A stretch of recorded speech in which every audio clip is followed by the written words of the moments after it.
L'exercice illégal de la profession d'expert comptable présente deux menaces. Une première qui est, me semble-t-il, économique, et une deuxième qui est financière. La menace économique peut se dédoubler en 2 points. D'abord, c'est une menace économique à l'encontre des sociétés, des entreprises, parce qu'elle se retrouve au final avec comme intervenant une personne qui n'est pas compétente, une personne qu'elle a pu choisir soit par elle-même une méconnaissance, soit par communautarisme, on peut le retrouver aussi, ou par souci de faire des économies, mais qui est un souci mal placé, parce qu'au final, ça va certainement se retourner à son encontre. Donc on se retrouve avec des sociétés qui font appel à des pseudo-experts comptables, sans compétences, sans qualité, sans loyauté aussi, et qui vont être, au final, sans instrument pour piloter leur gestion. Et donc, de ce fait, elles vont se retrouver fragilisées, incapables d'anticiper les difficultés économiques qu'elles vont pouvoir rencontrer, et elles vont péricliter. Ça, c'est un premier point. Deuxième point, autre menace aussi économique, c'est à l'encontre de l'ordre, puisque si on a une concurrence qui est déloyale, et forcément elle le sera avec des personnes qui ne répondent pas aux contingences et aux obligations, et la première est la compétence, eh bien on se retrouve avec une profession qui est fragilisée, et ce n'est pas entendable. Donc on a sous ces deux aspects une menace qui est une menace économique, et à côté de ça, l'exercice illégal, la profession d'expert comptable se traduit aussi par une menace financière, parce que ça peut donner l'apparence de solidité, ou en tout cas l'apparence de légalité à des structures qui sont illégales, ou à des structures qui brassent des flux financiers d'origine illégale. Donc on a véritablement, avec cette activité-là, un danger qui me semble bien prégnant à l'encontre de l'ordre public économique et contre lequel il faut lutter. L'exercice illégal présente un véritable danger parce qu'elle va permettre de structurer une activité économique illégale et de donner une apparence de légalité à des flux financiers qui, eux, doivent être détectés pour pouvoir lutter contre les infractions sources, c'est-à-dire les infractions qui permettent cet enrichissement illégal. C'est soit dans le cadre de la protection des intérêts financiers de la société, comme par exemple tout ce qui est des flux financiers issus de fraude sociale ou de fraude, donc entendre par là le travail dissimulé par exemple, ou de fraude fiscale. Et là, il y a la société, c'est-à-dire la collectivité, c'est-à-dire le bien de tous qui se retrouve affaibli par ces rentrées financières qui ne se font pas.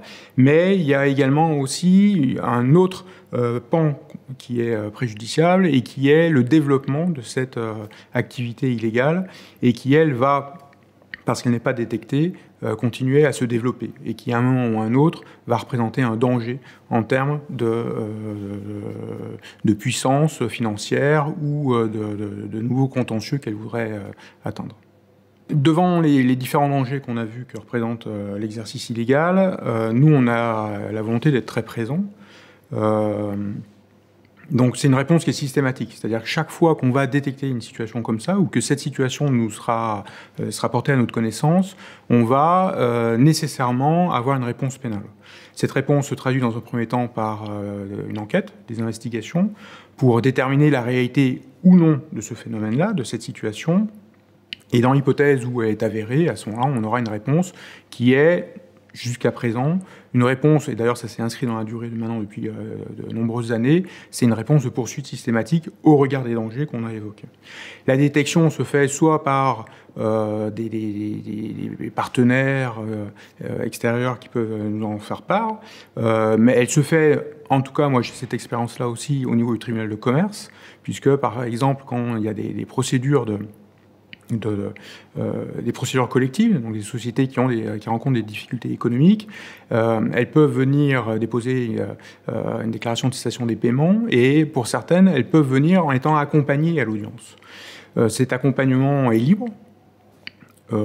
Il peut être fait par des professionnels, donc on peut voir effectivement des experts comptables qui viennent, il peut être fait aussi par des avocats, mais on peut voir des personnes qui se font accompagner par des tierces, qui ne sont ni des experts comptables ni des avocats, et dans la discussion de l'audience, on se rend compte que ce sont des personnes qui les ont aidés, orientés au niveau comptable. Et donc là, pour nous, c'est déjà un moyen, par les questionnements, d'arriver à détecter cette présence-là, nocive, et ensuite de faire partir en enquête. Donc là, c'est une détection que nous faisons, dont nous sommes maîtres. Après, il y a aussi tous les signalements qui sont faits par l'ordre des experts comptables, très présents aussi, et avec lequel on travaille particulièrement bien, et qui porte à notre connaissance ces difficultés. Chaque année apporte son lot de dossiers d'exercice illégal.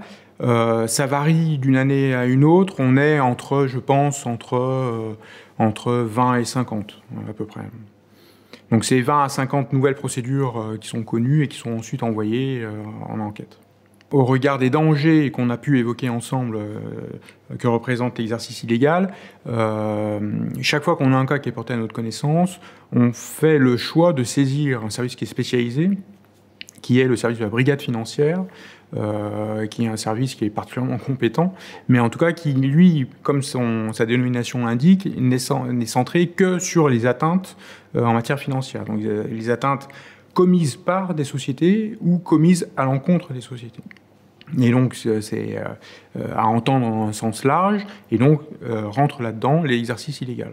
Donc c'est un service spécialisé avec des enquêteurs policiers, mais qui ont à la fois la compétence et l'appétence pour travailler dans le monde des affaires, et donc pour arriver à interroger les personnes qui sont à l'encontre desquelles on a des éléments d'exercice illégal. Comme on a une réponse qui est systématique à l'encontre de l'exercice illégal, on se veut aussi d'avoir une cohérence dans les réquisitions qui sont les nôtres. Et ensuite, on travaille pour avoir les décisions qui sont dans la cohérence de la politique pénale qui est définie. Je crois que c'est des réponses pénales qui sont assez ajustées tant à personne des mises en cause qu'à la gravité des faits que l'on poursuit. Elles sont assez justes parce que, justement, elles s'inscrivent dans une réponse à l'encontre d'une activité qui est nuisible à la société. Nuisible et à des sociétés, entendues comme personnes morales, et à la société de manière générale. D'où une volonté de réponse systématique et de réponse, si ce n'est ferme, en tout cas qui soit significative. On a, en reprenant un certain nombre de décisions qui ont été rendues, beaucoup de décisions de peine d'emprisonnement, avec ou sans sursis, c'est-à-dire que la personne va exécuter cette peine d'emprisonnement ferme ou pas s'il y a un sursis, donc ce qui veut dire qu'elle a une épée de Damoclès au-dessus de la tête et qu'elle ne doit pas commettre de nouveaux faits dans les 5 ans qui suivent, sinon ce sursis serait révoqué. Mais c'est des réponses qui me semblent adaptées et à la gravité des faits et aux personnalités qui souvent savent très bien ce qu'elles font, qui sont outillées intellectuellement, parce que pour pouvoir commettre ce genre de faits, ce sont des personnes qui ont une capacité de réflexion et donc qui savent pertinemment même les dangers qu'elles peuvent représenter pour les sociétés qu'elles assistent. Et donc c'est pour ça qu'on s'attache à avoir des réponses qui soient parlantes. En matière d'exercice illégal, j'ai repris les décisions qu'on avait pu avoir.